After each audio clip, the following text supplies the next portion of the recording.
Hello again, dear listener. This is Brother Derrick Gillespie. This is part 2 in the ongoing series Deconstructing the Elce Thunder Lauriston Anti-SDA attack or Anti-SDA campaign. I encourage you to go back and watch part 1, which introduced the new series in which I am responding to the ongoing campaign of former SDA member, now an apostate from Seventh-day Adventism, Elce Thunder Lauriston, and his very numerous videos, public presentations, webinars, books he has written, and his ongoing strategic campaign to, in his words, publicly deconstruct Seventh-day Adventism. I defend his right to his beliefs. I defend his right to take issue with the beliefs of my church. But I also believe that it is my duty to share with you in the ongoing series why I remain a Seventh-day Adventist. Why is it, despite all the challenges from Elce Thunder Lauriston, attacking all the distinctive doctrines of the Seventh-day Adventist Church, throwing out everything that Adventism believes, including even things that other churches teach, declaring that not one doctrine of the Adventist Church can stand scrutiny or examination or be supported by the Bible. Despite all these charges and challenges, in this ongoing series, I am making it plain why Elce Thunder Lauriston's charges don't bother me, and I have listened to them. I have given him a fair hearing. I have made sure to listen to and read his presentations, and I have tried to be objective, and I have listened. And of course, I have analyzed. And it is therefore in my intention in this new series to show you why I do not agree with, support, or is convinced by his apologetic, his hermeneutic, his ongoing campaign against the teachings of Seventh-day Adventism. Come with me now, dear listener, as I continue this series. If you have not yet watched part 1, it would be important to go back and watch so you can make the link and therefore we can move forward.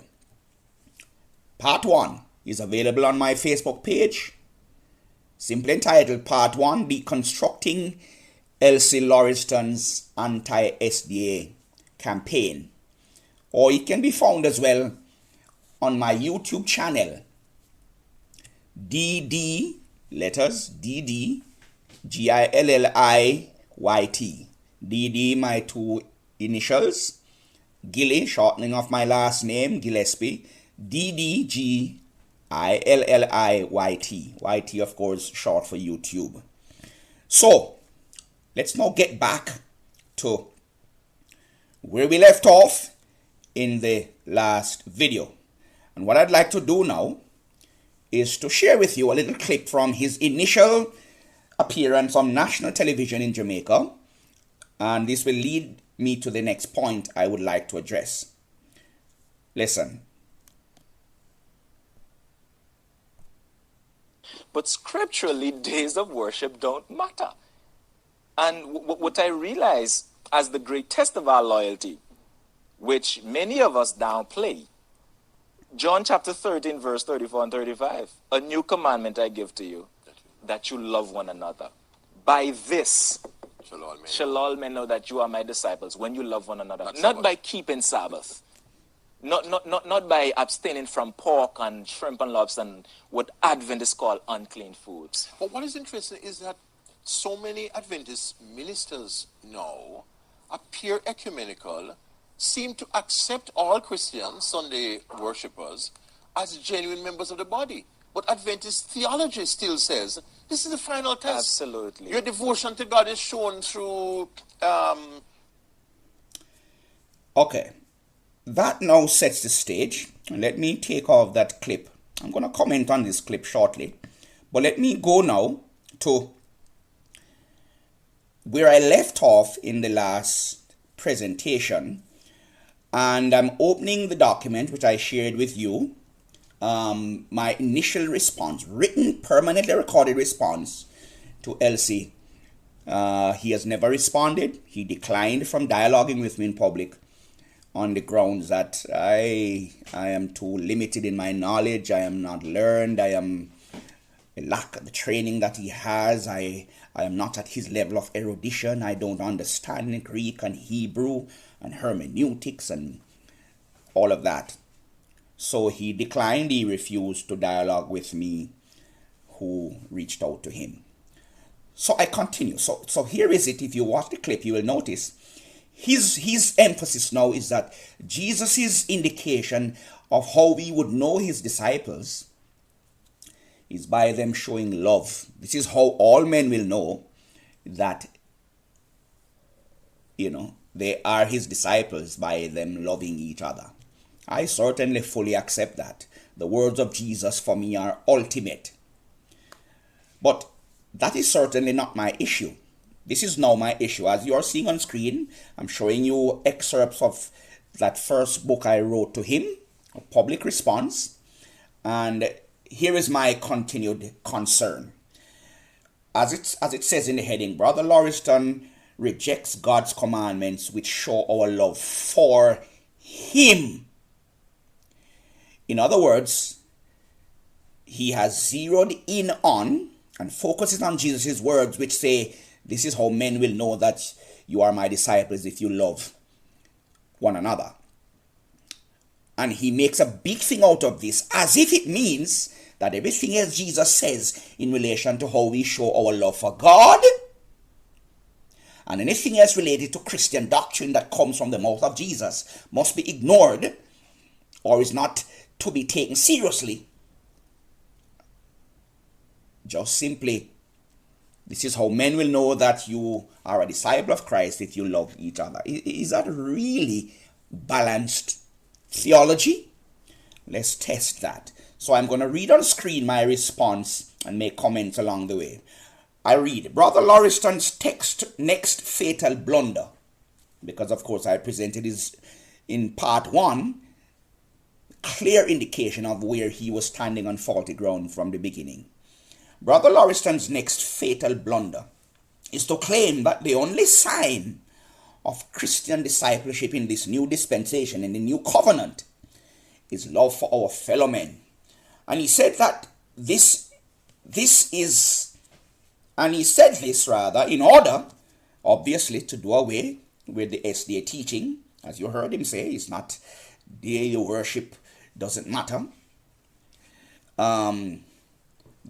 He said this in order to do away with the SDA teaching that the weekly Sabbath remains God's sign or seal, or as Jesus himself said, 40 years into the future, pray that you don't have to desecrate the Sabbath when persecution comes. Words Jesus said to his own Christian followers. And he said all of this to try to get rid of other things that are related to true worship of God, which can be captured in the Ten Commandments. Now, here is why I'm reading.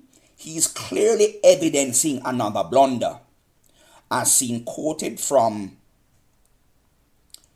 my online responses to him. Now, this is the question I asked when I responded to him. Question: how does John 13 and verse 35 reconcile with Ezekiel 20 verse 19 and 20? Remember, this is all the scriptures. I'm showing you that if you're going to accept scripture, you accept all or none at all. So here's a question: how does John 13:35 reconcile with Ezekiel 20 verse 19 and 20, where in John 13:35, love for people, Jesus says, is a sign for others to see and know that you're a disciple of Jesus himself.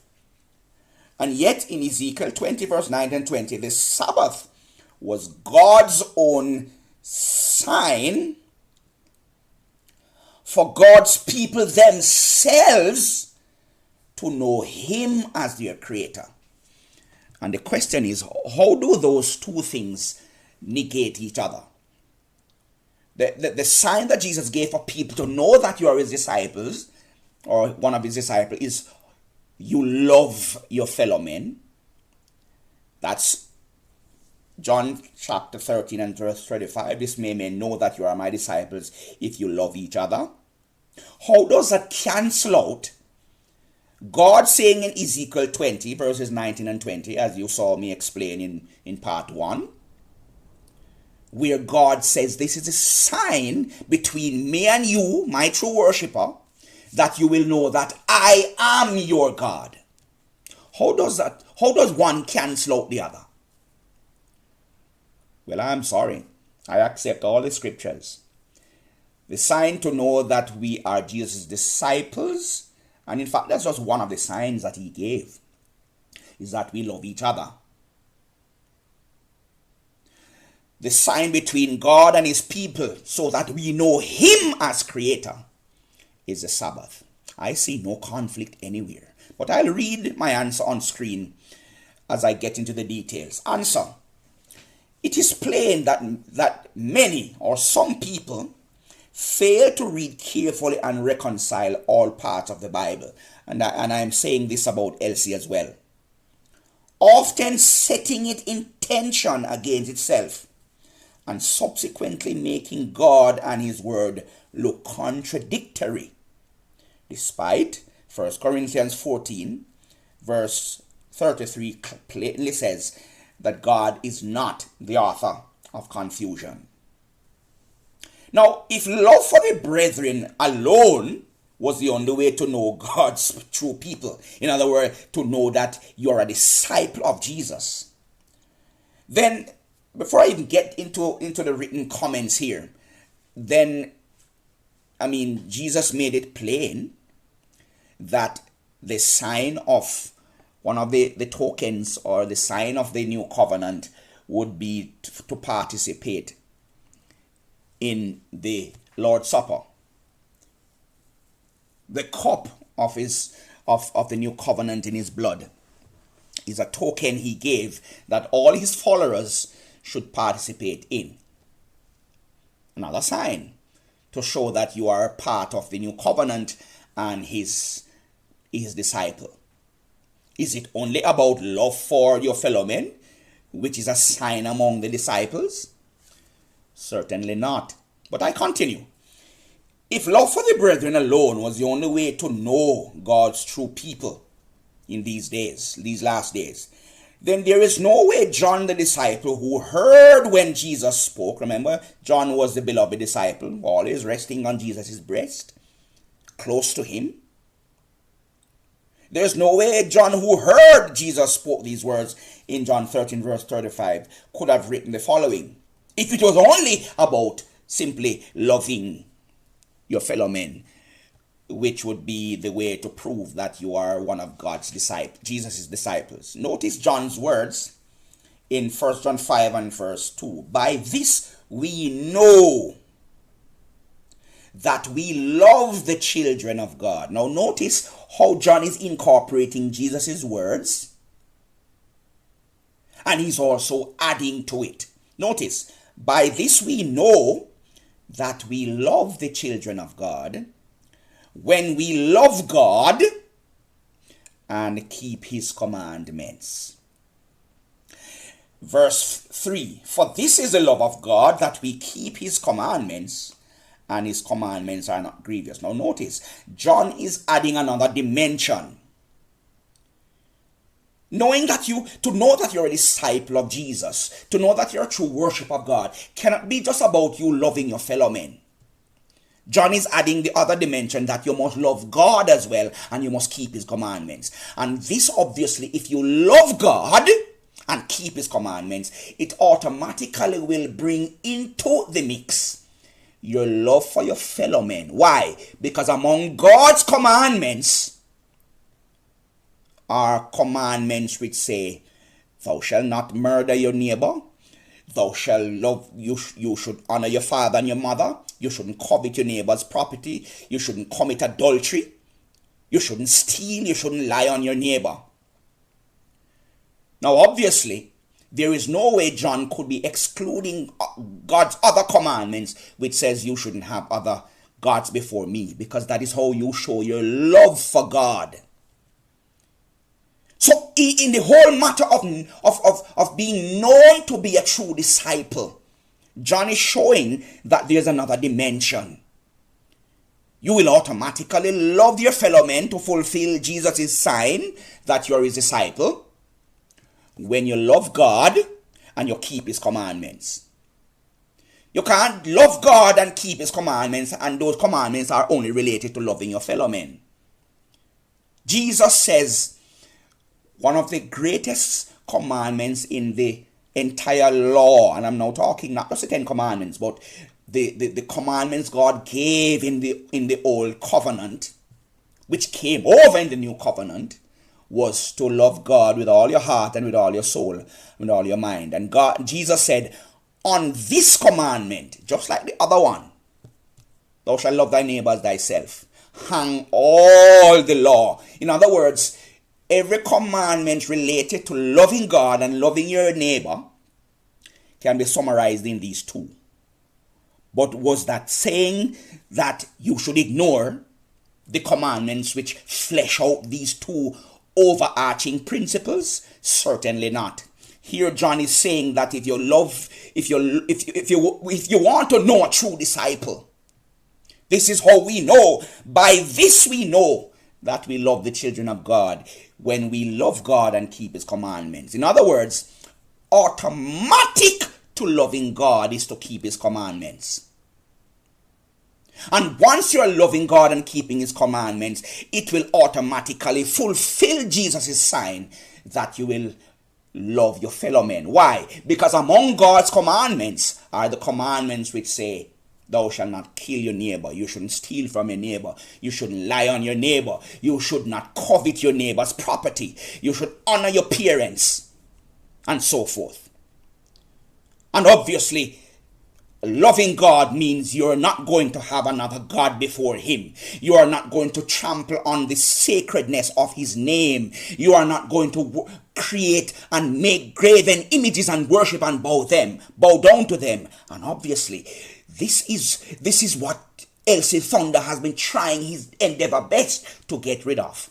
Jesus says, pray that your flight be not in winter, neither on the Sabbath day. In other words, try to not desecrate my holy Sabbath, which remains for my disciples. 40 years almost into the future, Jesus saw this applying to his Christian followers. What would this be a fulfillment of in relation to loving God and keeping his commandments? You know it. Remember the Sabbath day to keep it holy. This is what this whole controversy is about. This is what Elce Thunder has become the instrument of the enemy to try to echo the popular voices of the crowd and trample upon this commandment which expresses our love for God. Commandment which, as we saw in part 1, Jesus himself made plain in the book of Revelation, will be among what was in the Ark of the Covenant to judge his people. Revelation chapter 11 verses 18 and 19. Twist it and turn it any way you wish. That is what it teaches, that Jesus has made plain that everybody, high and low, rich and poor, free and bond. Everybody will be judged by what was in the ark of the testament, ark of the covenant, because how we know it comes over, Hebrews chapter 8 and verse 10 makes plain. God will put in our minds his laws. And Jesus is telling you in Revelation 11, 18 and 19 that the summary, that's not all of God's laws, but the summary statement in its highest form representing the rest of God's laws that still remain are those in the ark. That is why Jesus' emphasis on pray that you will not have to desecrate the Sabbath. Matthew chapter 24 and verse 20. This is the message of John, who was Jesus' beloved disciple. That if you are going to fulfill Jesus' sign to love the brethren, all you need to do is love God and keep his commandments, and that will be automatically covered. There it is on screen. By this we know that we love the children of God. When we love God, it happens automatically because God puts in our minds those commandments in the new covenant. By this we know that we love the children of God when we love God and keep his commandments. Elce Thunder would like you to think that all that is important is to love your neighbor. And that's it. End of story. Finished. So what about loving God with all your heart and all your soul and keeping his commandments?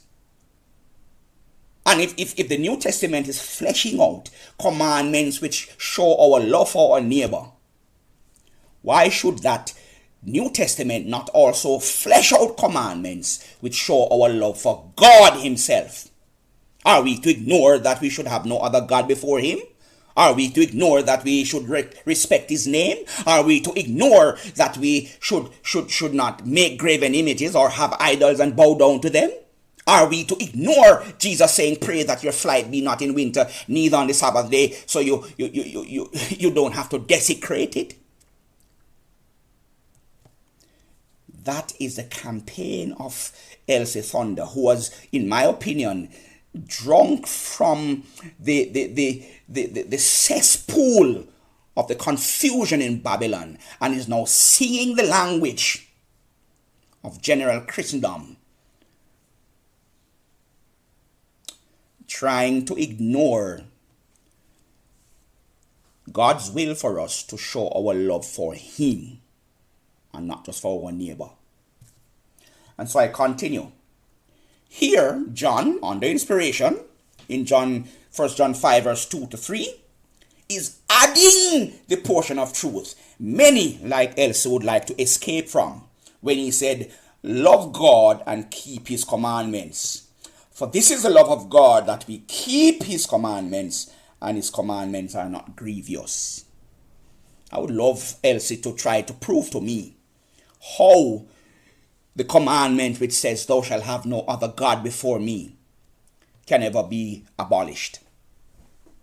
And how that can be ignored. Or how the second commandment of what was in the ark, which will be used to judge God's people, Revelation 11, 18 and 19. How the commandment which says you shouldn't bow down to graven images can never be considered grievous or is abolished. Or how could the commandment which says you should respect God's name, don't take his name in vain, don't utter it carelessly and with little respect and use God's name as a cover for your false Christian lifestyle. How can that ever be abolished or be out of style or is not needed to show our love for God? But you see, the issue, the controversy is about that simple statement of Jesus, which makes it plain that the Sabbath remains. Pray that you will not have to desecrate the Sabbath. Matthew chapter 24 and verse 20. Cannot get around it. And so I continue. Obviously, John understood that Jesus was not saying loving people is the only thing needed to be identified as his disciple. But at that juncture, in John 13 verse 35, Jesus was focusing only on that aspect at that time. Because if you look at the full teaching of Jesus, he spoke other things which you have to accept as well and harmonize.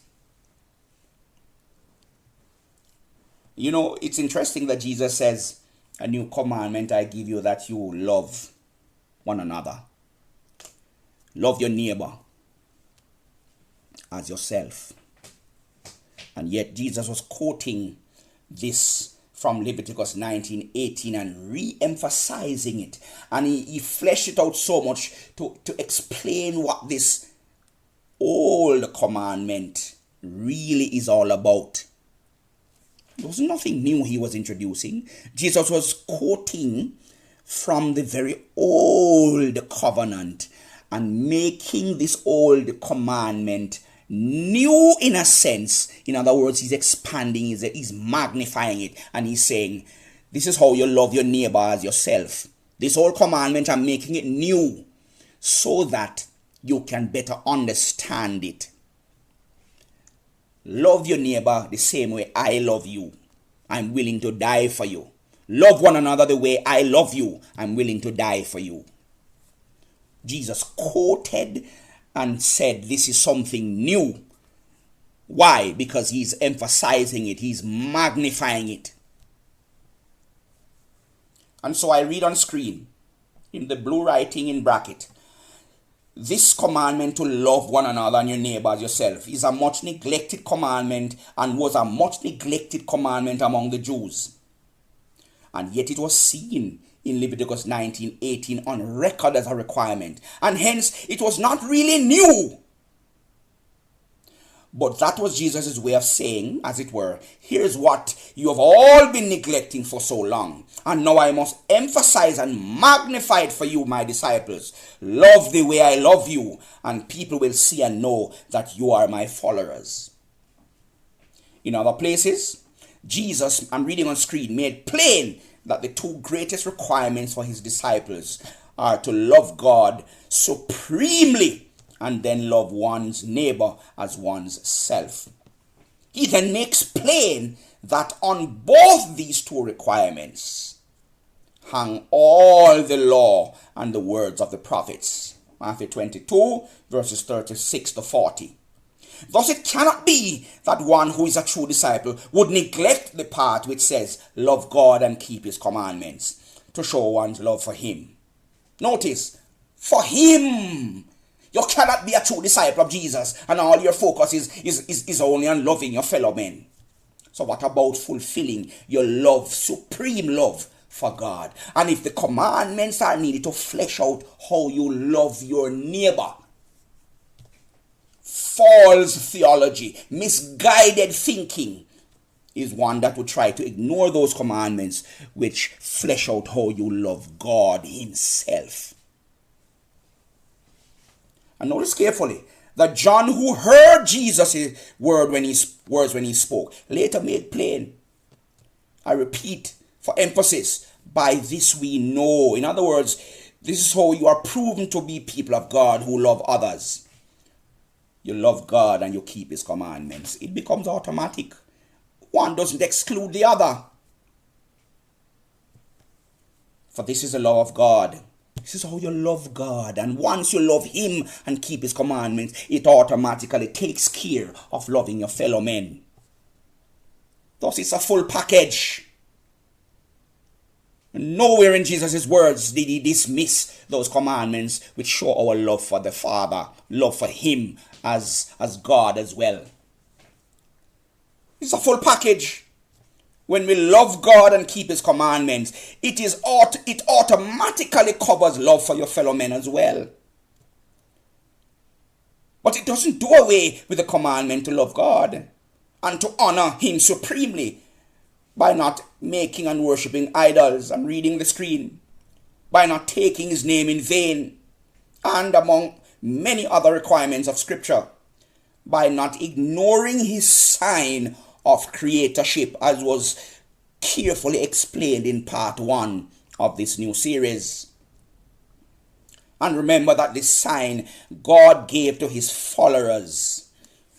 And he called upon all, not just the Jews. He called upon the Gentiles. He called upon the eunuch to partake in this covenant of seeing his Sabbath sign as an indication that you know him. This is what identifies him as the creator and the right to be our God. So the two are not exclusive. The sign for us to know that we're Jesus' disciples is to love our neighbor.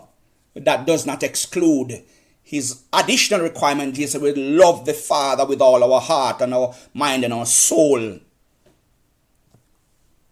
And that would include Jesus' clear statement, pray that you don't desecrate the Sabbath of my Father, nearly 40 years into the future. Why? Because it remains among the commandments that were in the ark. Revelation chapter 11 verses 18 and 19.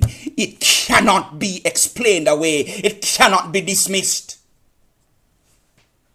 And Elce Thunder can preach until he's blue in the face, along with Dale Ratzlaff and Clinton Baldwin and all the others, trying to get rid of a simple statement which says, remember the Sabbath day to keep it holy. Why? This is a sign to show your loyalty and recognition of God himself. That is why it's going to come down to being the final issue of loyalty. Why? It is the only one that everybody is trying to forget. And remember James' words. James said, if you keep the whole law and offend in one point, you're guilty of all. Satan knows it. When you ignore any aspect of God's will and command for your life to show your love for him, it boils down to you being guilty of breaking everything he says. Satan knows it. And God is patient and he's trying to bring everybody back to that recognition. But the great controversy is on. The fight to cover, to blind the eyes of the public from seeing this truth is on. And God help me, I will continue to echo this truth until the very last day that I breathe. And God sees it fit to call me home. I see Elce telling his supporters online and declaring that him there, he's here ready to deconstruct Seventh-day Adventism and to do everything to make us look like lesser than we are. Well, let me put it this way. I'm not going to proudly declare that me there. But one thing I am certain of, God's truth, God's words, them there, they still remain. I'm not going to point to myself. The words of God, and I allow them to do the job when they are declared. And at the end of the day, don't be fooled.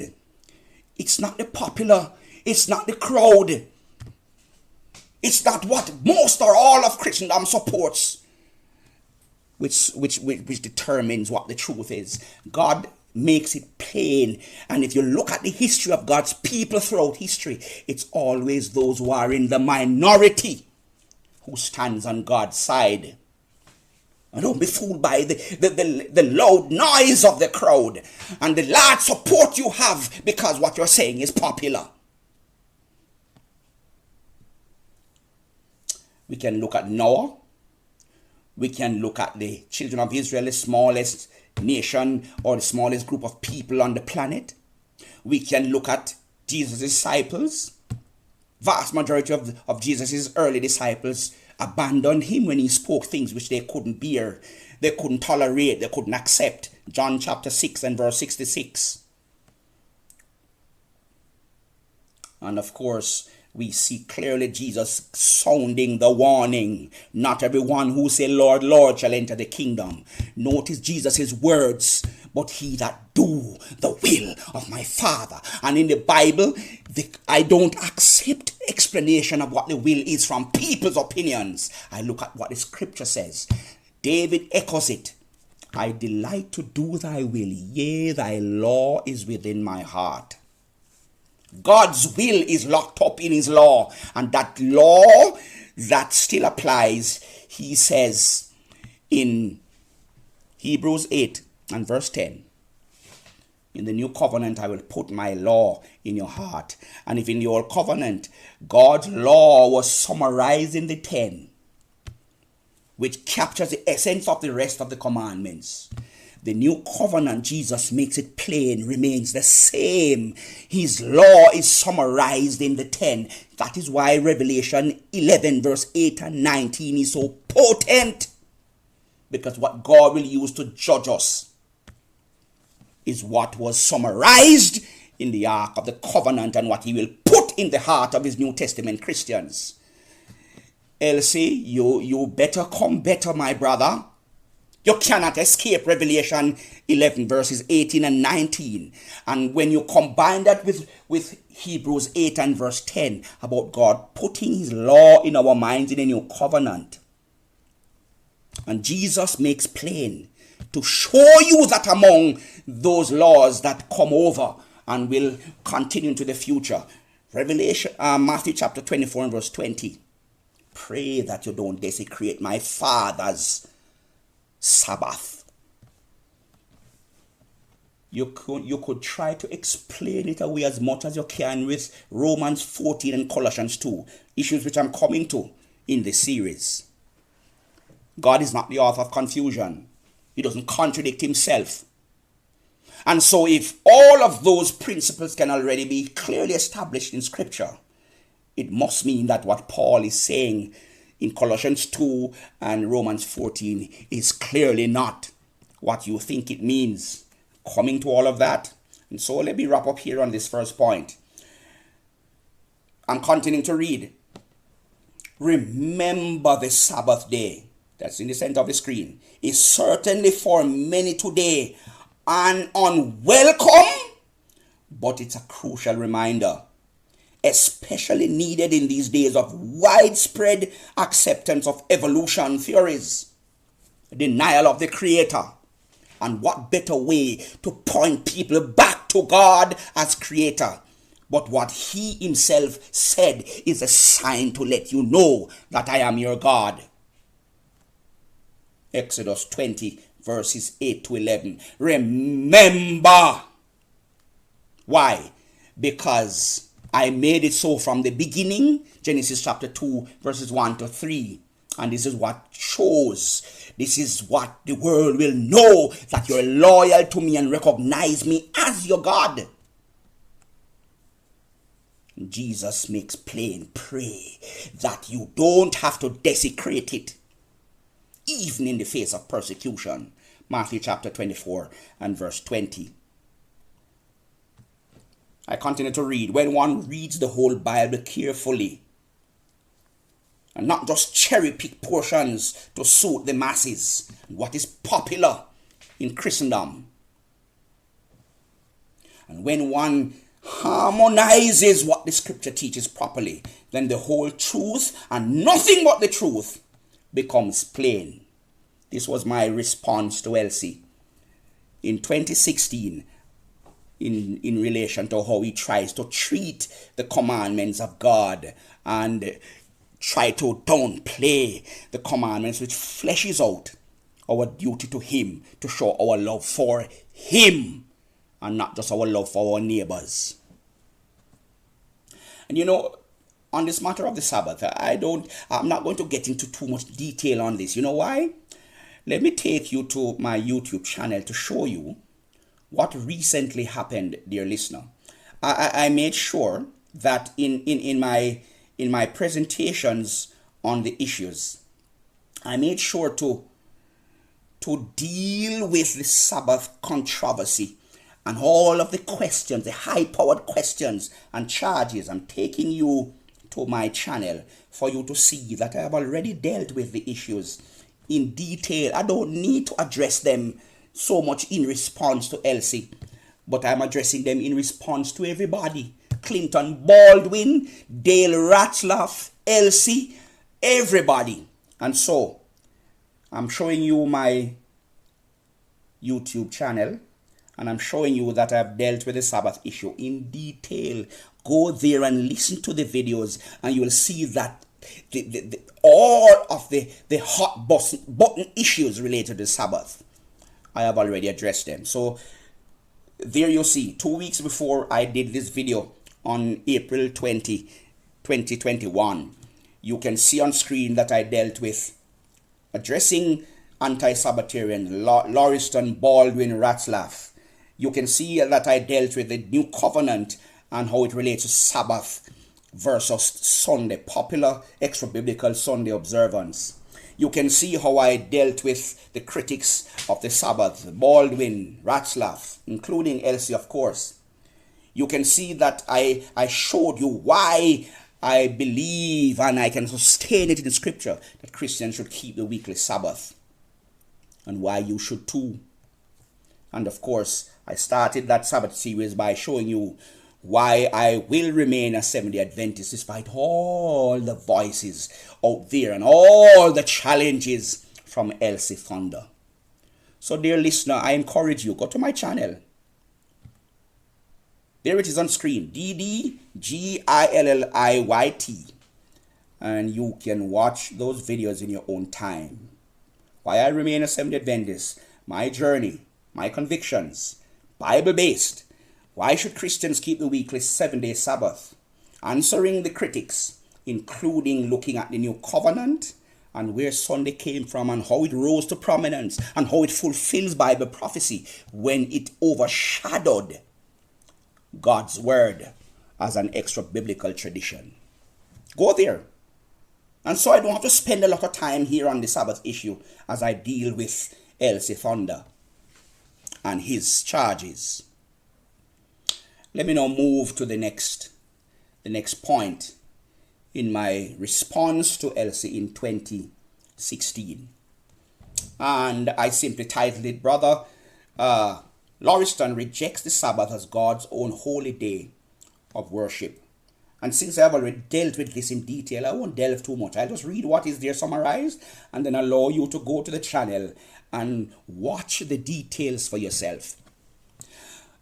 I read, as seen in his Hard Talk presentation in 2016, Brother Thunder Lauriston also rejected the Sabbath on the grounds that according to his interpretation of Romans 14 and Colossians 2, a specific holy day of worship is not biblical anymore, and no one is obligated to obey any commandment related to the Sabbath.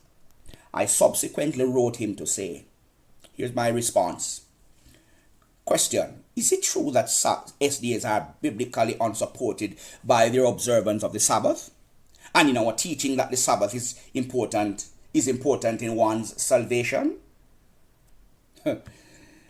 Now, why would Jesus be warning his disciples so much about not desecrating the Sabbath if it was a minor issue?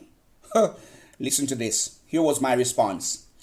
Since I have already biblically dealt with this issue in depth in another discussion on Facebook, now I have dealt with it not just in discussion format on Facebook, but I've also dealt with it in videos, in detail, in fairness to the public, so they can see the other side of the story. And so I'm going to put the links below this video. The links to my responses, written responses in detail on Facebook on the Sabbath issues, and links to my videos which address the various issues of contention related to Sabbath as they are on YouTube. And so I continue.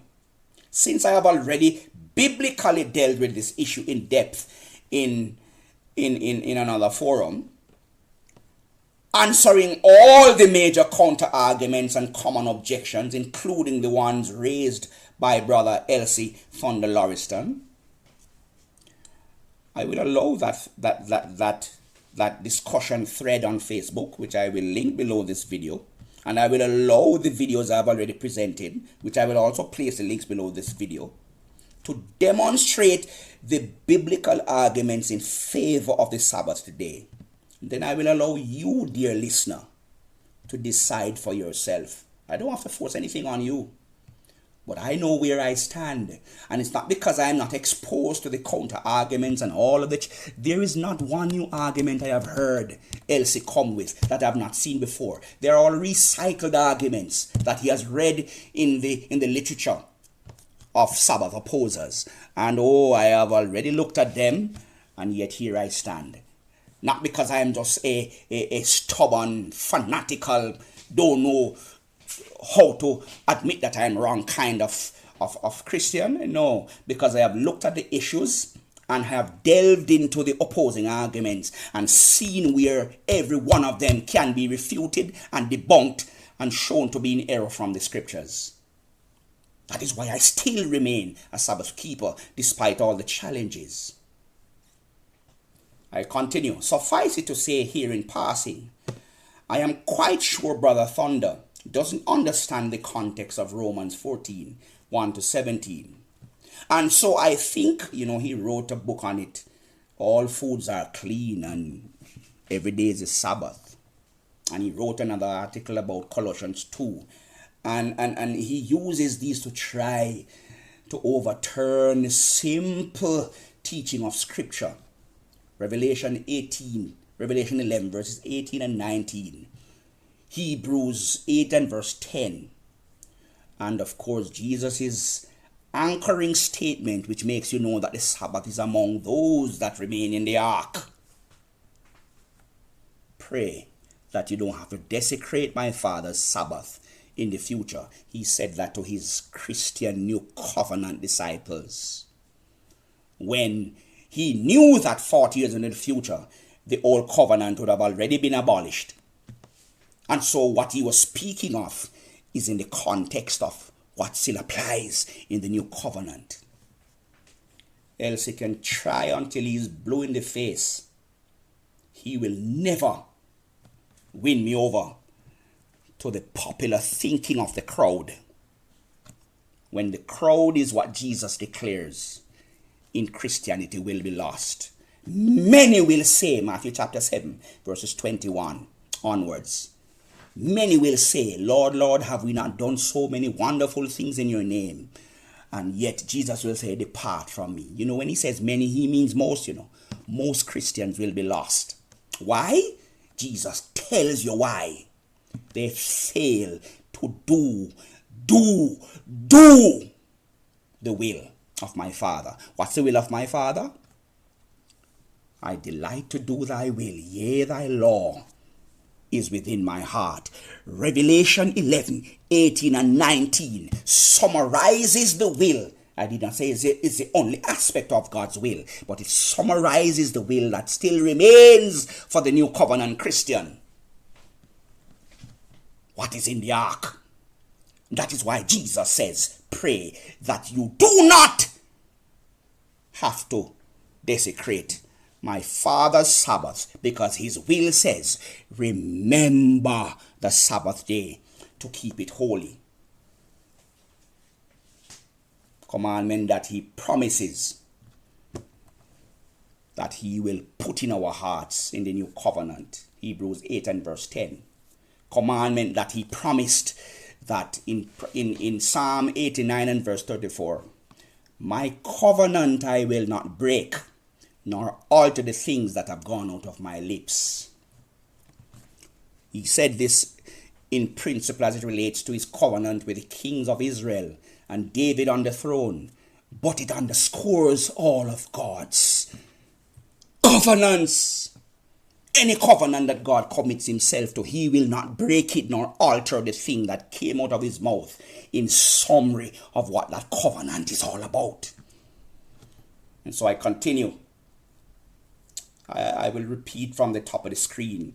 Suffice it to say here in passing, I am quite sure Brother Thunder doesn't understand the context of Romans 14, 1 to 17, which was simply all about, man-made days of fasting and tradition made up by men. That does not negate what God establishes as his will. Paul is just simply showing you how you relate to the man-made, extra-biblical traditions. And so I think as I continue, he's using this and the anti-Sabbatarian critics and their arguments and misunderstanding of that popular Romans 14 passage, misused passage, as an escape from being obedient to all of the 10 commandments. Revelation 11, 18 and 19, you cannot escape it.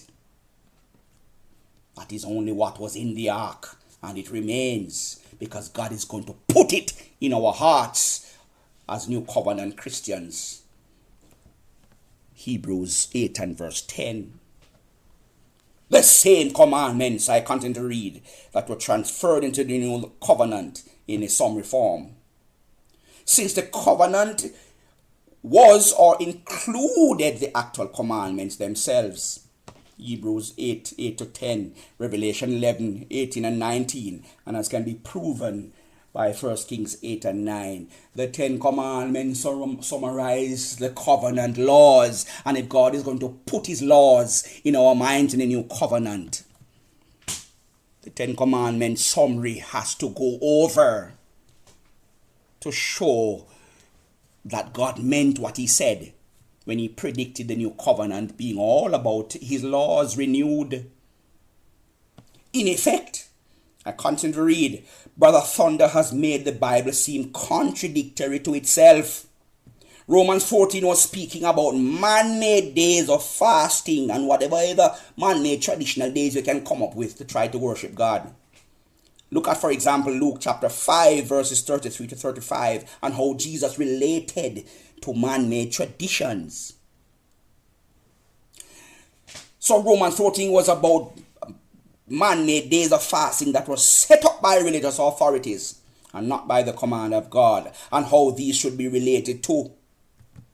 Plus, the matter of eating meat was in the context of food, usually sacrificed animals, but not always, that was offered to idols in pagan Rome and later sold in the markets. An issue that Paul addressed elsewhere in his writings. See, for instance, 1 Corinthians 8, 4 to 13. And I've already dealt with this issue in detail as I dealt with the Sabbath controversy issues. Watch those videos that I featured earlier from my YouTube channel, and you will come upon my address of Romans chapter 14, especially the video which talks about debunking the anti-Sabbatarian critics, whether it be Ratzlaff or Baldwin or Elce Thunder himself. And you will see that I have dealt with Colossians 2 and I have dealt with Romans 14, and I've shown you in context what they're all about so that the Bible doesn't contradict itself. And so Paul was simply addressing in Romans 14 man-made days and of course the custom of or should I say the issue within the church of how Christians should relate to meat and food offered to idols, and whether or not that would make it unclean for the Christian to consume. And I have dealt with how God's own principles of clean and unclean, existing clean animals for food and for sacrifice, existed long before the Jewish nation. And so it was not a Jewish institution. And how that principle continued right throughout the New Testament into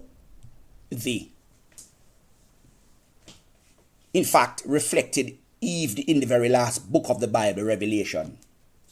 Nothing changed.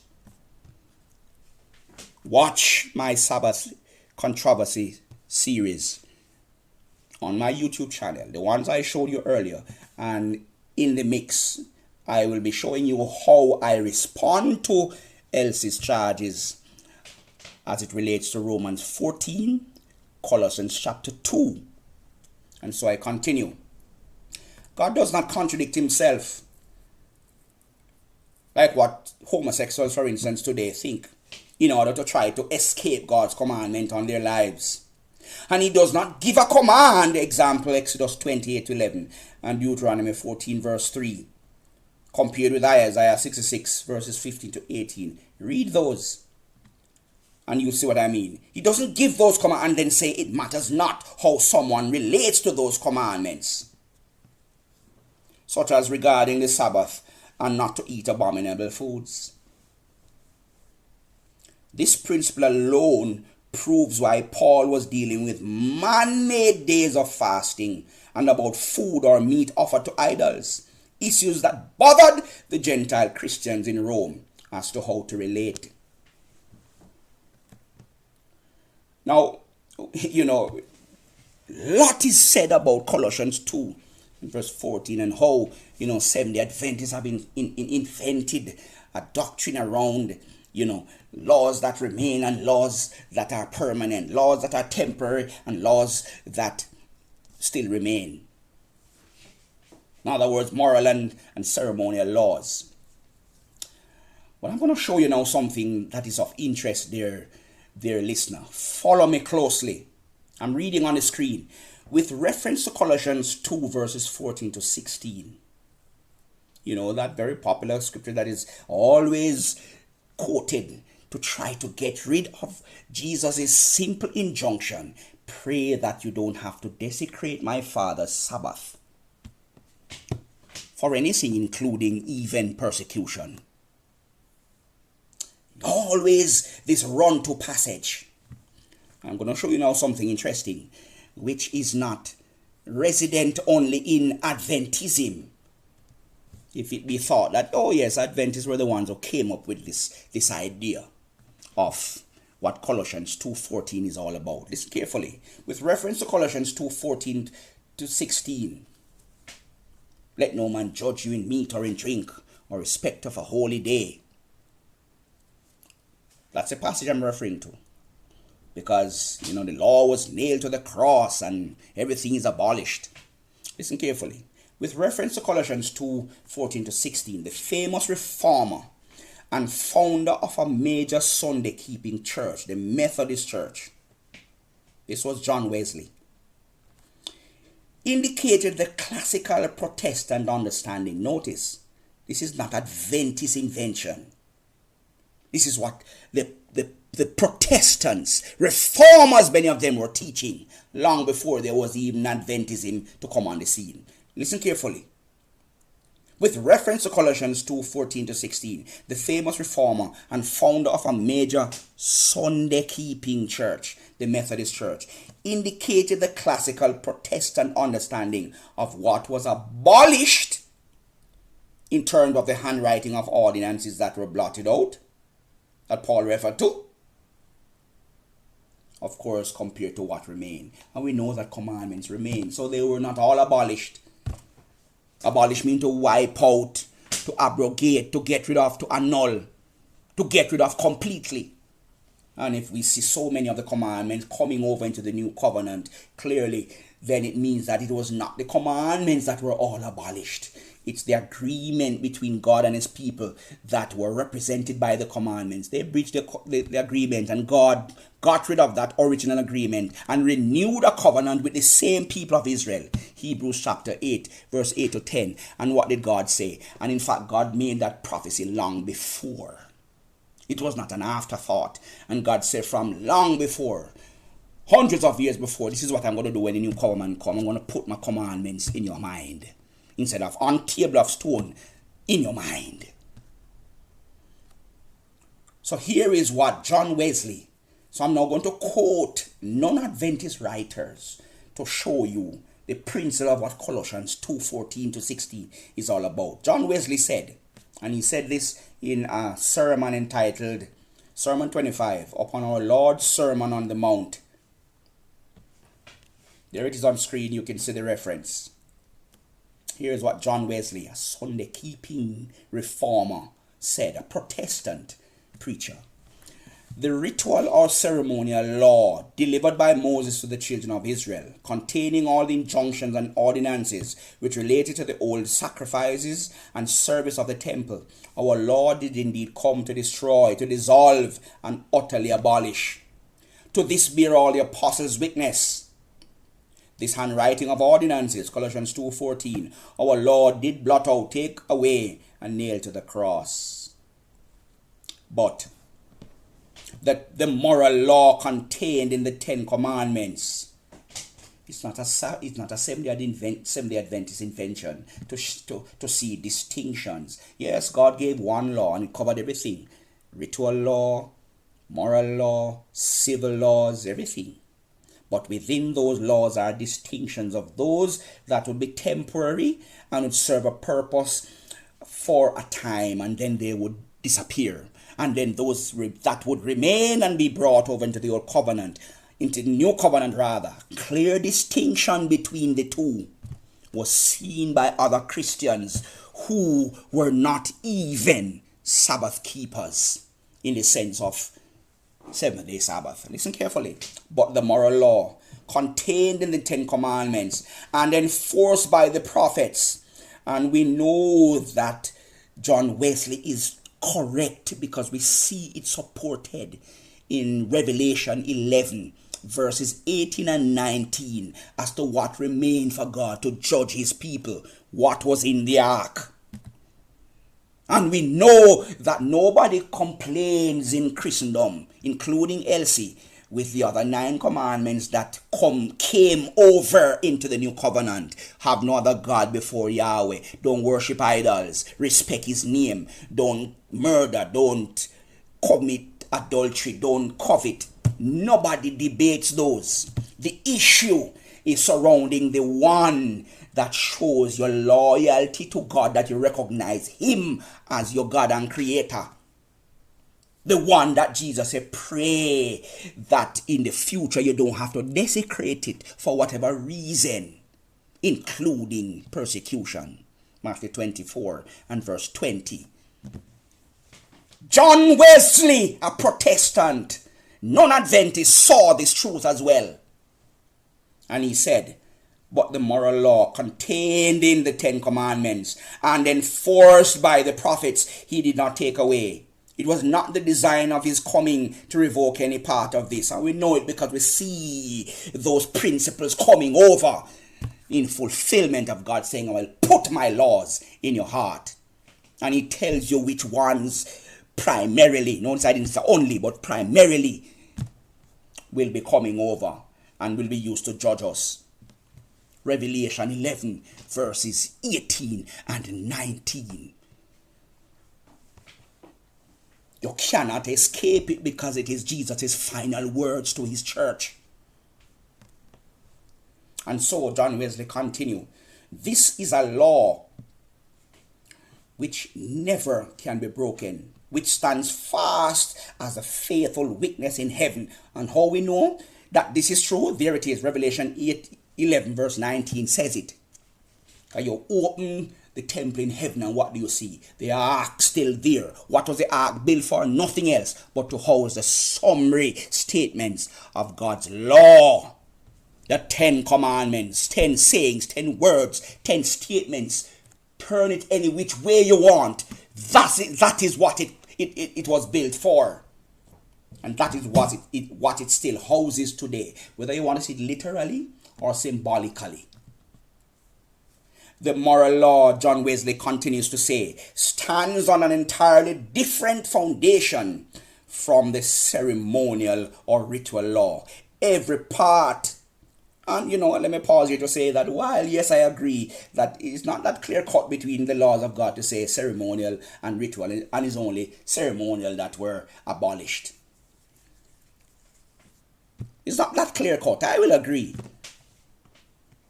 But what stands out is that there were laws that would be temporary and there were laws that would be carried over and hence clearly would be permanent. You cannot escape it. The distinction is there.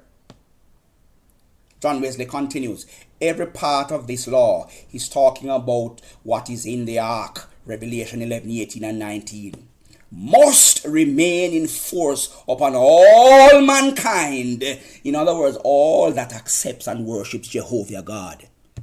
God don't expect you to worship him and to keep his commandments if you're not a Christian, if you don't accept his Messiah and become therefore a spiritual Israelite and be part of the covenant with Israel. God's commandments are not for the people out there who are ungodly and who don't accept him.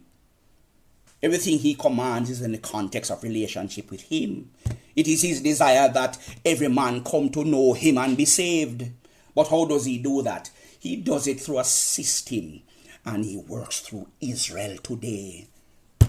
His Messiah was Jewish. His oracles, his Bible is written by Jews and is Jewish. Salvation is of the Jews. The covenant, old and new covenant, was given to and through the Jews. And we simply as Gentiles partake in it.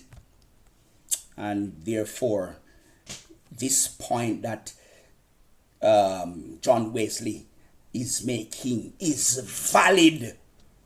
Every part of this law must remain in force upon all mankind in all ages, as not depending either on time or place or any other circumstance liable to change, but on the nature of God and the nature of man and their unchangeable relation to each other. Listen to the warning and the very shocking observation of John Wesley. In the highest rank of the enemies of the gospel of Christ are they who openly and explicitly judge the law. He's talking about God's summary of his laws, locked up in the ark of his testament. Revelation 11 verses 18 and 19. And they speak evil of the law, who teach men to break or to dissolve or to loose or to untie the obligation of not one only, whether of the least or of the greatest, but all the commandments at a stroke. And remember, you could have keep all the others that you say still remain, and you deny and trample on one. What does James say? You are guilty of breaking all. You know, when we are ignorant, God will wink, the Bible says, because he works with us in terms of the knowledge we have.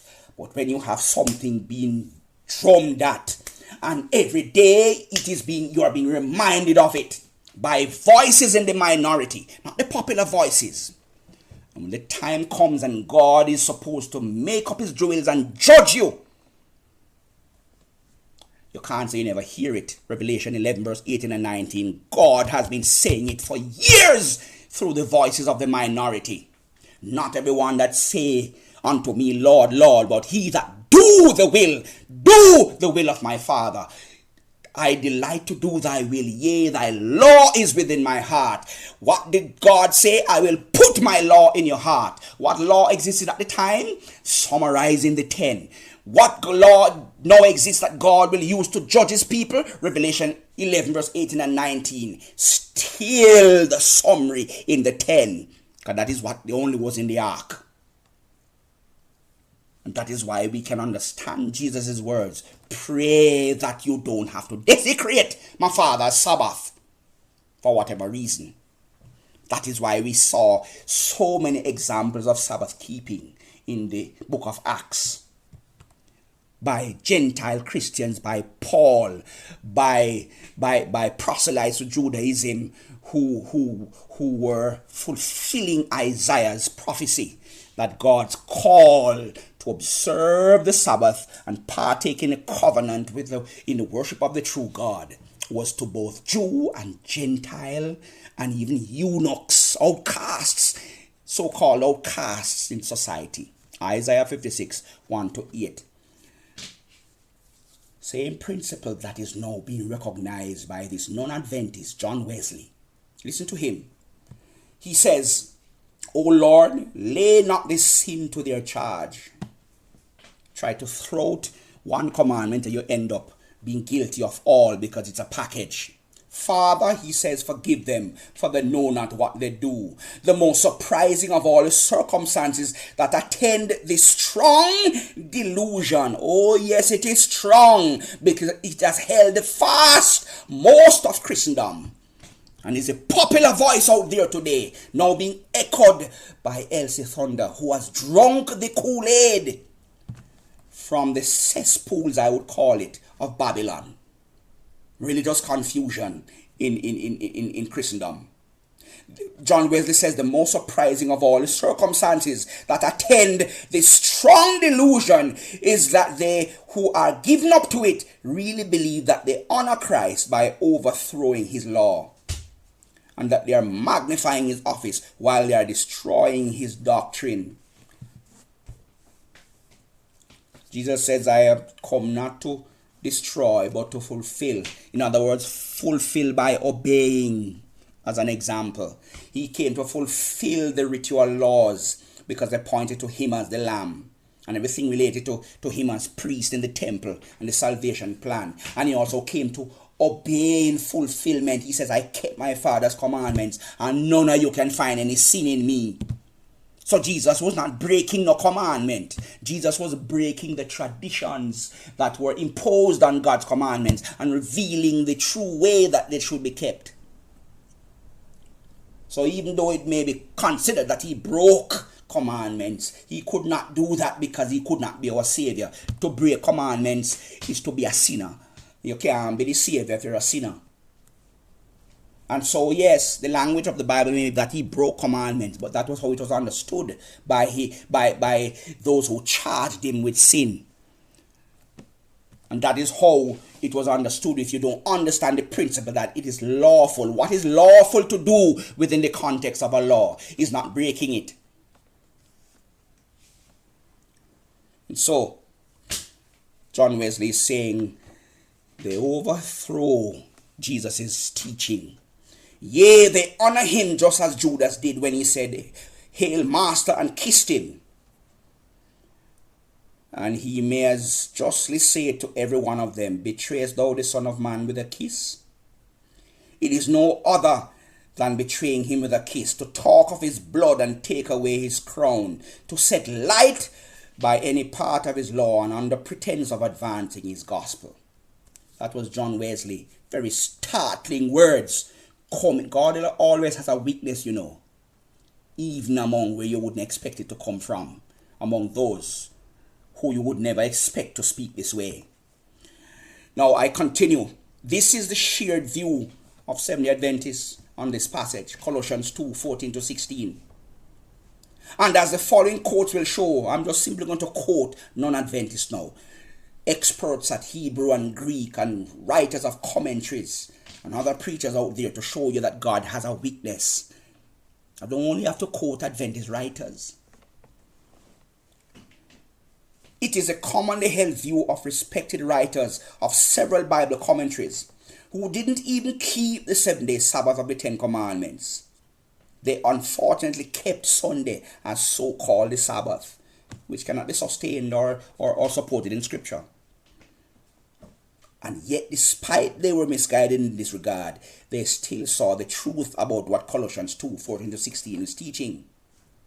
Yet, I continue to read, they could not deny seeing the same thing that you just heard John Wesley testify to about Colossians 2:14-16 passage, proving that this is no E.G. White invention, as Elce would love the public to think, imposed on Adventists, and so we only proof text to try to support her view.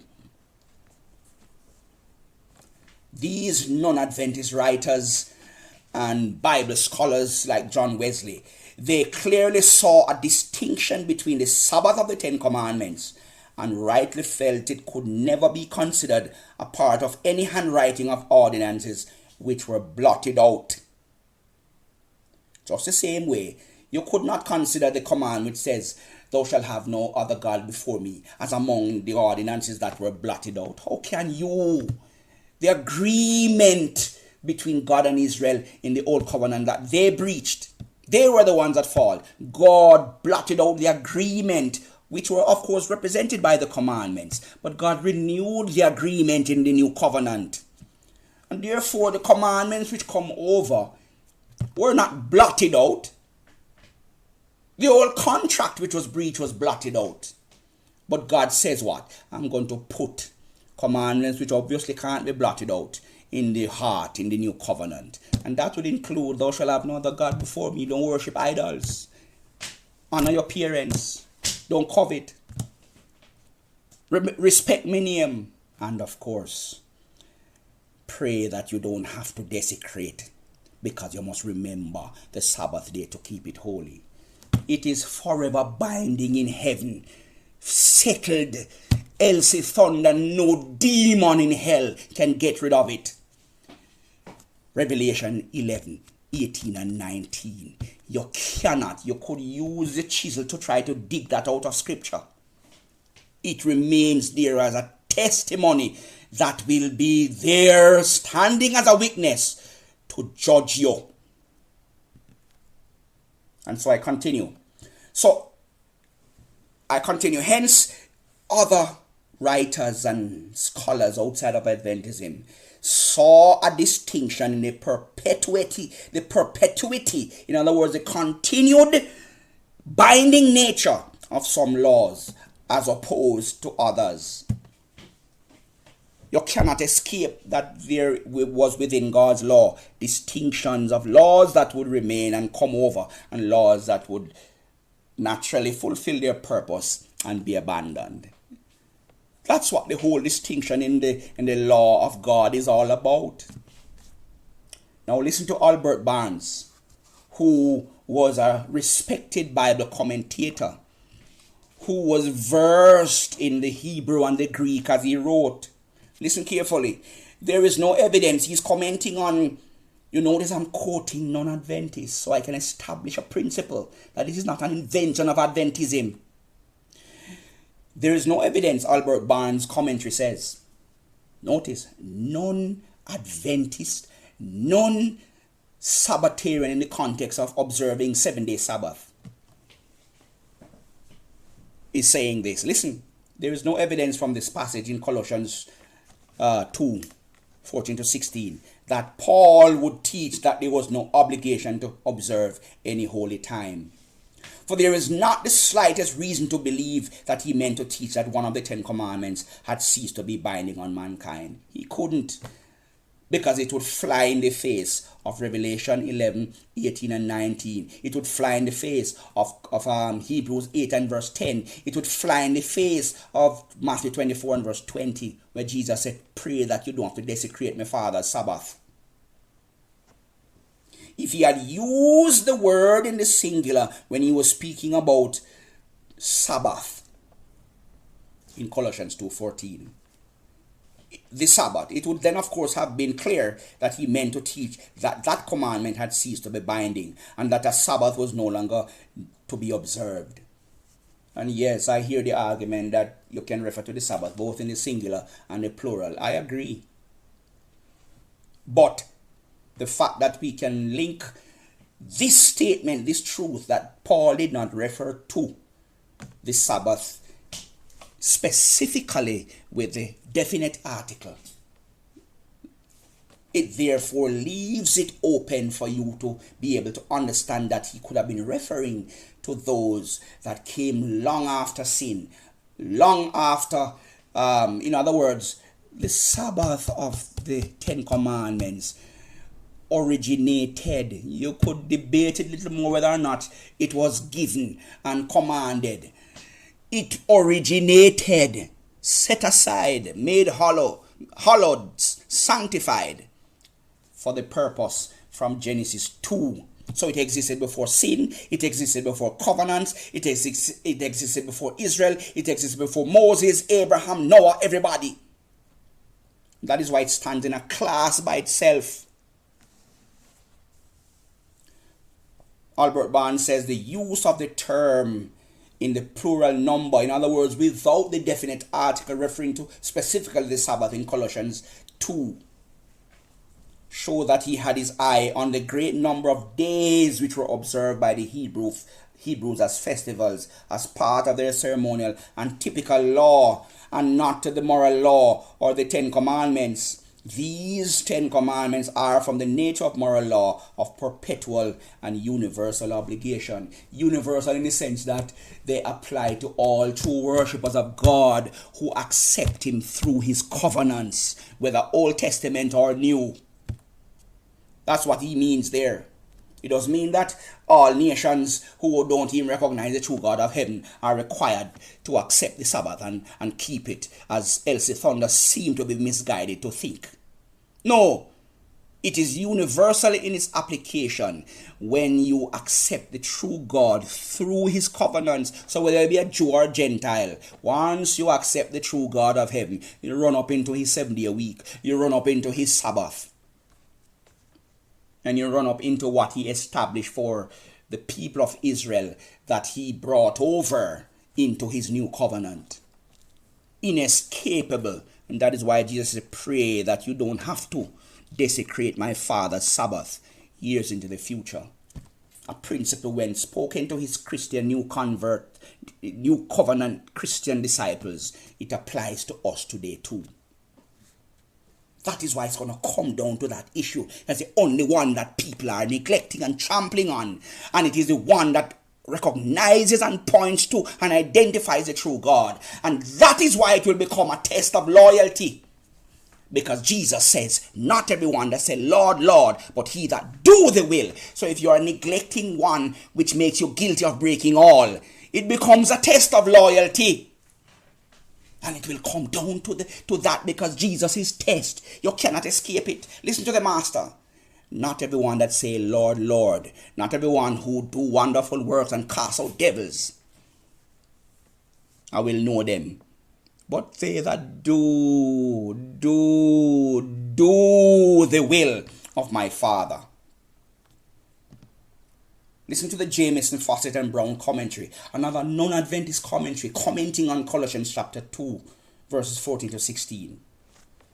The commentary says, Paul was not referring to the Sabbath specifically because the definite article was not there. But he spoke of Sabbaths in general.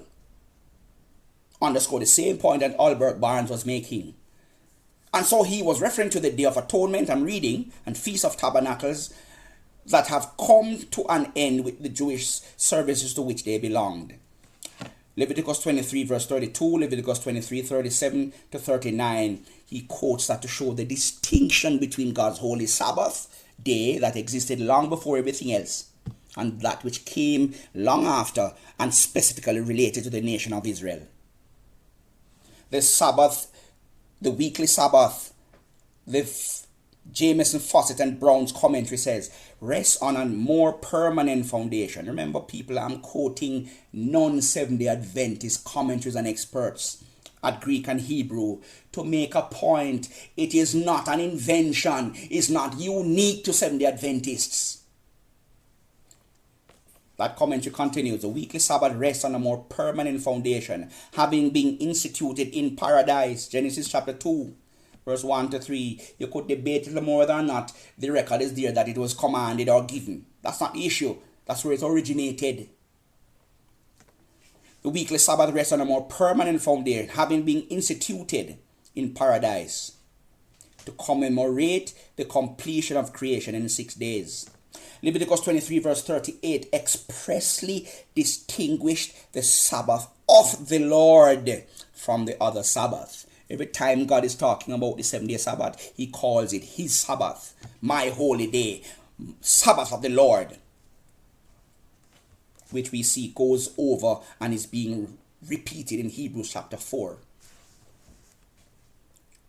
This commentary continues. A positive precept is right because it is commanded and ceases to be obligated when abrogated. A moral precept is commanded eternally because it is eternally right. It is eternally right to recognize God's demand on our time, to recognize him as creator. God is simply saying, this is the sign between me and you, and people will look on and know that you're loyal to me, because why? You're recognizing and identifying me as the only true God. When will that ever become irrelevant? It cannot, because Jesus says, even after the cross and the new covenant was now in operation, pray that you don't have to desecrate my Father's command to remember the Sabbath day, to keep it holy. Why? Because it continues to point to your loyalty, your love for God, and your recognition of him as your creator. I continue after reading that quote.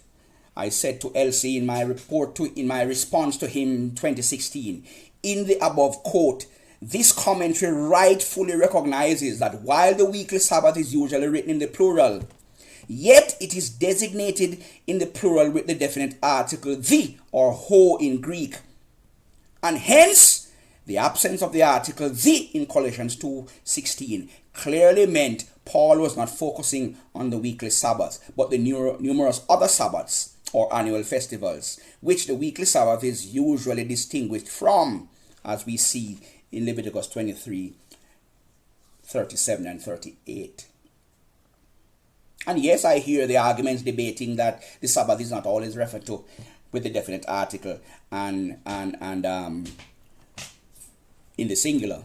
I hear that argument, and I give allowance for it.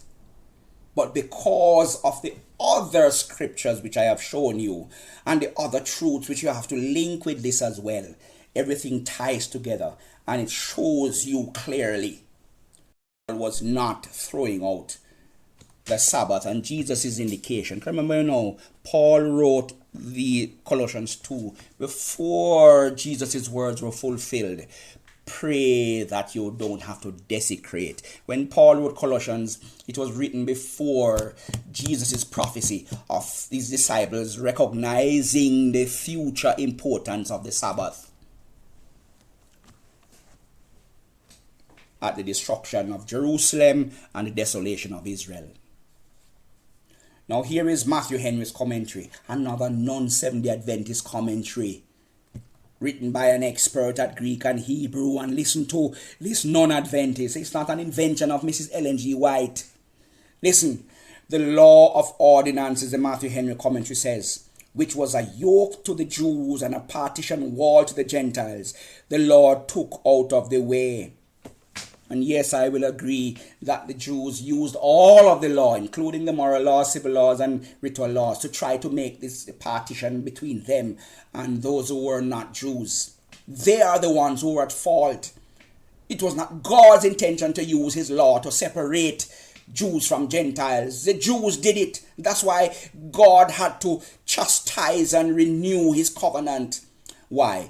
God's intention all along was to use Israel to call everybody. Abraham's covenant was to bless the world. Through you, God said to Abraham, all nations will be blessed. And God used the Sabbath command to call everybody, Jew, Gentile, eunuch. Isaiah 56:1-6. The Jews used God's law to set up a wall of partition. So what did God do? God annulled the agreement with them. And he said, listen, I'm going to put those laws in your minds. And you see, when God's laws are in your mind, in the true sense of the word, via his Holy Spirit living within, you will love God with all your heart and obey his commandments to show your love for him. And you will love your neighbor as yourself, even as much as Jesus loved you, who will die for your neighbor. That is what it means. And so someone who truly has God's law in his heart will not set up no partition and make others second-class citizens. That is what the new covenant is all about. So I continue. Matthew Henry says, the law of ordinances, which is a yoke to the Jews and a partition wall to the Gentiles, the Lord Jesus took out of the way. When the substance was come, the shadows fled. But the setting apart of a portion of our time for the worship and service of God, as we see clearly still in the Ten Commandments, when Jesus said, pray that you don't have to desecrate my Father's Sabbath. Why? Because the Sabbath was not just about a day of rest. Leviticus 23:1-3 makes plain that it was a day for assembly with the brethren, for study, for prayer, for worship. That's why we see coming out in Jesus' life. That is why we see coming out in Paul's life. That's why we see coming out in the life of the Gentile worshippers of God in the book of Acts. The setting apart of a portion of our time for the worship and service of God is a moral and unchangeable duty. And so my comment is, thus it can be seen from just 4 non-SDA authoritative sources. I say authoritative because many scholars in Bible colleges and theology schools and everything quote these authors these Bible commentaries as reliable sources. And yes, you can find other commentaries which disagree with them, but that's the nature of theology. The point I'm trying to make is that Adventist understanding of Colossians 2 verse 14 is not a cultic invention that is unique to us. No. Away with that unhistorical lie, Elce Thunder. Away with it. It's not true. We didn't invent this concept of distinction in God's laws. Some remain and some serve the purpose and therefore were left behind. Thus it can be seen as I'm reading from the screen that, and by the way, I'm going to wrap up here and continue my responses in part 3. Thus it can be seen that from just 4 non-SDA authoritative sources that the view that there was a distinction in ceremonial and moral laws, the Decalogue primarily, but not exclusively, is not unique to the Seventh-day Adventist Church, whom I represent. Even the International Standard Bible Encyclopedia, another non-SDA publication, indicates that we have to be careful of the word law in the New Testament, and I would say in the Old Testament too. Notice what the International Standard Bible Encyclopedia says, clearly underscoring that there are distinctions in the law. In the Gospels, the word law always refers to the Mosaic law. In other words, everything that God gave through Moses, 10 commandments, ritual laws, civil laws. Although it has different applications, here is the recognition of the distinctions in that law. That law was really threefold. The moral law, Decalogue, 10 commandments are summed up in the Decalogue. The ceremonial law, prescribing the ritual and all typical enactments, and what might be called the civil or political law that related to the Jewish people in their national political life. The distinction is not closely observed. Oh, I agree. Although sometimes the reference emphasizes one aspect, sometimes another. And this was from the International Standard Bible Encyclopedia, written by a famous theologian, James Orr. Now, as I wrap up here, it is very evident that if some form of handwriting of ordinances in Colossians 2 verses 14 to 16 was blotted out, and then Paul immediately turned around and cautioned Gentiles to not allow anyone to judge them in terms of things clearly related to ceremonies and shadows or types, then obviously he meant something related to these were abolished. But what? This is where the simple rule of some laws being temporary and some laws being permanent must be applied. And that is why so many scholars saw in Colossians 2:14 to 16 a reference to the meat offering, both from plant and animal source, which were offered as rituals upon the altar and the temple, to be shadows pointing to Jesus. Meat offerings, as we see all over the book of Leviticus. And of course, drink offerings, because they are shadows, ritualistic things that point to Jesus. You look at Leviticus 6 and verse 14, Exodus 29 verse 41, Hebrews 10 verse 1 to 9. You will see what I mean about drink offerings and meat offerings, which were all shadows. And you will see the services of the temple. And someone will say, but didn't that include the Sabbath? I will agree that it probably covers the Sabbath. But why would the Sabbath remain? Because those were just things added on to it as appendages later on.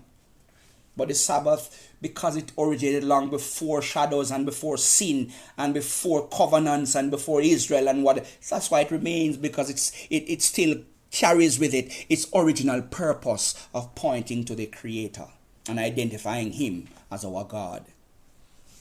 That is why Jesus said, after the new covenant is now in application, pray that you don't have to desecrate my Father's Sabbath. Matthew 24 and verse 20. I keep coming back to that and linking it with Revelation 11 verse 18 and 19 for you to get the point, dear listener.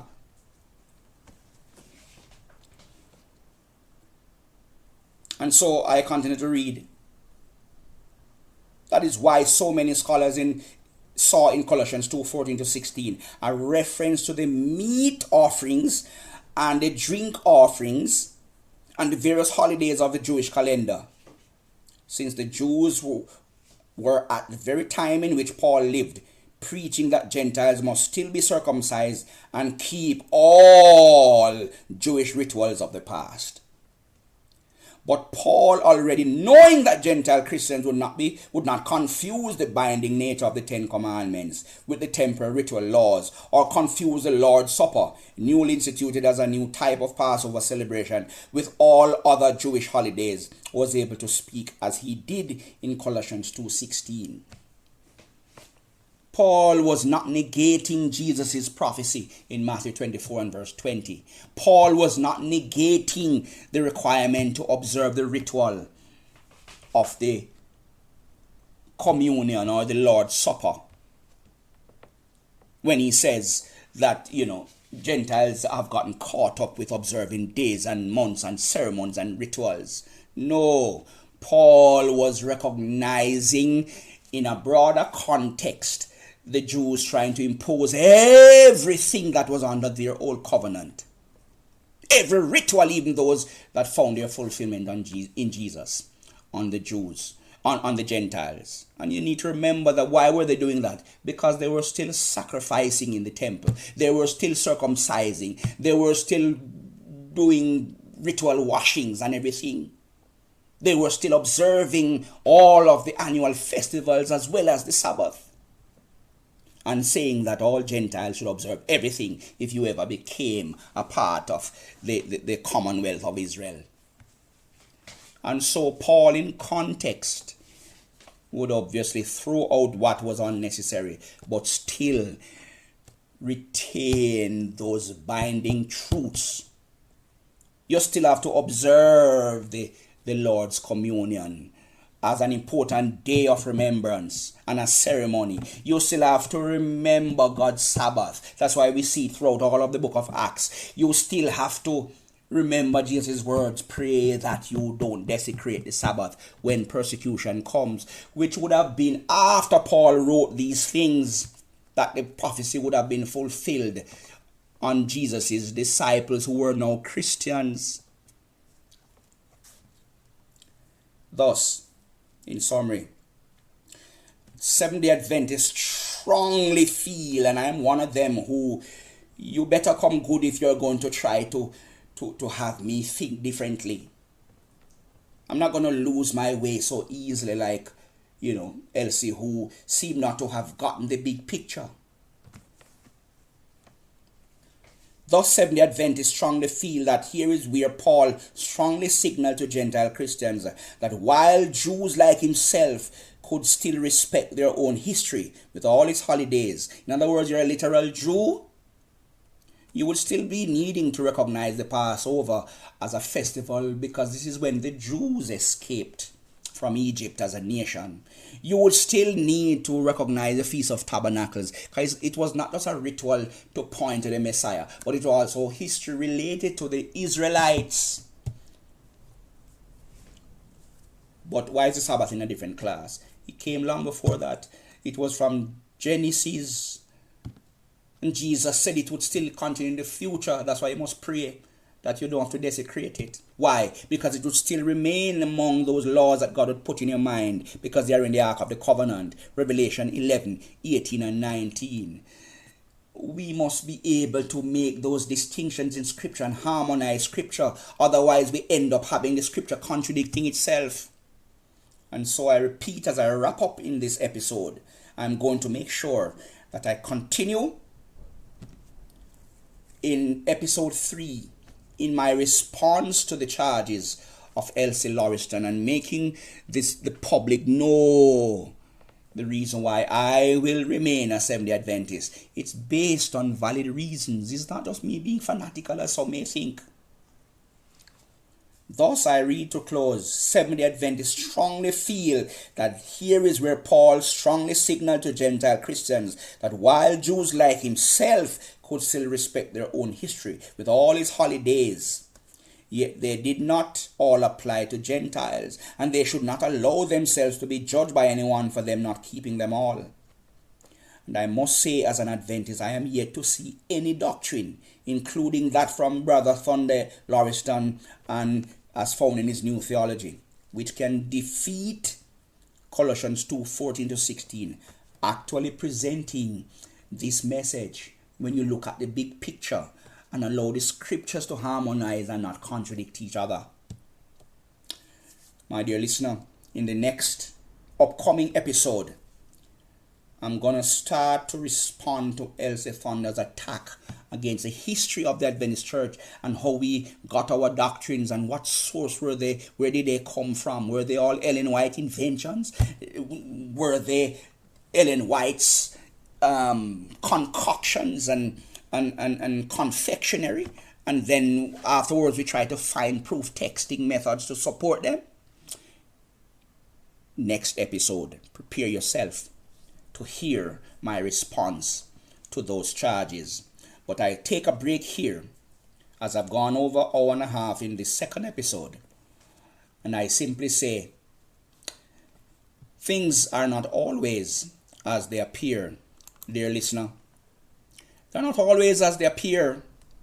And so when you think, I repeat Proverbs 18 and verse 17, every man seems right until another comes and examines him.